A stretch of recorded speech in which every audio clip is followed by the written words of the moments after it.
You guys want to see something cool? Yes. All right, so.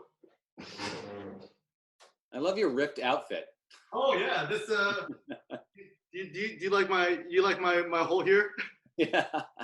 These are actually real holes because I wear these like merino wool leggings, and they just kind of rip because I work out so much. Go check this out. Oh, Aaron's back in the house. Okay, you have to watch this.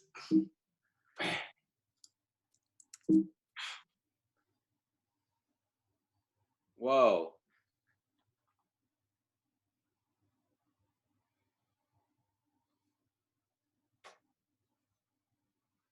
Ah, That's awesome. That's incredible. is that pretty awesome or what? That's That is awesome. awesome. Oh, okay, nice. Woo-wee.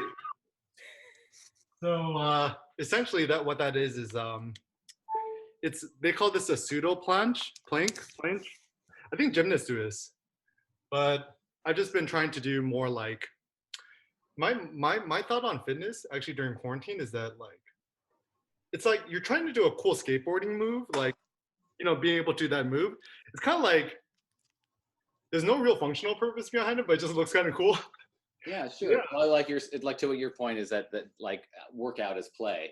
Yeah, yeah. So Chris, man, we'll share some workout tips. Okay.